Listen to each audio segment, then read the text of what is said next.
Bonjour à tous, j'espère que vous allez bien. On se retrouve pour notre dernière histoire d'Halloween.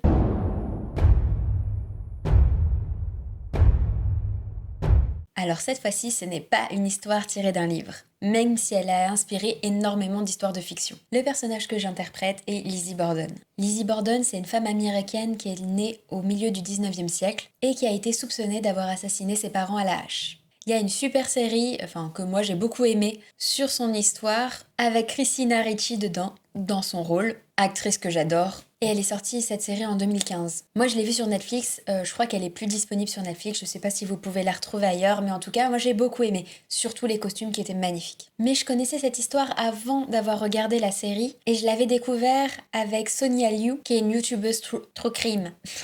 Qui est une youtubeuse qui parle de faits divers et d'autres histoires de crimes que j'aime énormément et que je vous recommande. Je vais vous raconter rapidement son histoire, mais si vous voulez plus de détails, surtout n'hésitez pas à aller voir sa vidéo que je vous ai mis en barre d'infos. Donc Lizzie Borden est née le 19 juillet 1860 à Fall River et donc elle est accusée d'avoir sauvagement assassiné son père et sa belle-mère en 1892. Son père était un homme très riche, mais qui avait décidé de vivre modestement avec sa famille, qui était composée de sa femme, sa deuxième femme, et ses deux filles. Lizzie était la plus jeune. Il y avait également une domestique qui habitait dans cette maison. Et c'est Lizzie qui a découvert le corps donc, de sa belle-mère et de son père assassinés à la coups de hache dans le visage. Lors du procès, il y a eu beaucoup de preuves contre elle, des témoignages de personnes qui l'ont vue essayer d'acheter du poison, brûler ses vêtements après la découverte des corps. On a retrouvé la hache dans la grange où on l'aurait vue à l'intérieur quelque temps avant. La porte n'a pas été forcée. C'est elle qui a découvert les corps et le récit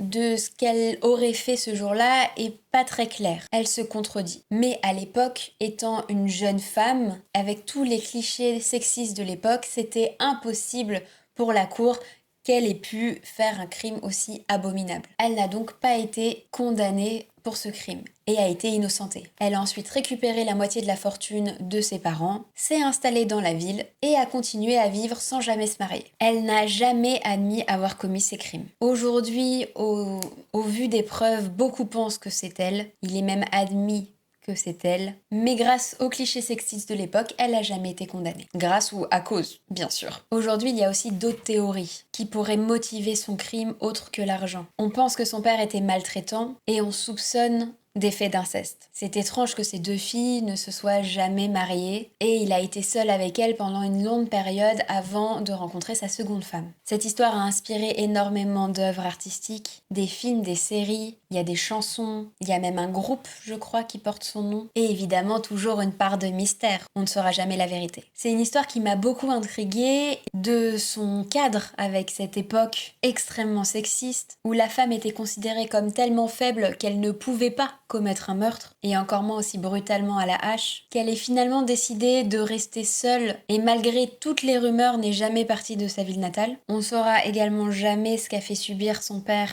à ses deux filles. Ni sa sœur ni la domestique n'ont jamais rien dit, sachant que la domestique était dans les lieux au moment du meurtre. Vous pouvez retrouver sur internet des photos de la scène de crime, des résumés du procès, tous les témoignages, et c'est vraiment une histoire qui a fasciné l'Amérique. Vous pouvez voir dans mon interprétation du personnage ma conclusion sur cette histoire, et Lizzie Borden reste un personnage fascinant et terrifiant, qui je trouve avait sa place dans ma série d'Halloween. J'espère que cette année mon projet vous aura plu, c'est donc la dernière histoire. Je vous avoue que je suis déjà prête pour l'année prochaine. Si vous souhaitez soutenir ce projet, n'hésitez pas à aller faire un tour sur Tipeee pour m'aider à le financer et pour voir encore plus grand avec encore plus de détails, plus de costumes, plus d'histoires et de mise en scène. On se retrouve, j'espère, très rapidement pour de nouvelles aventures.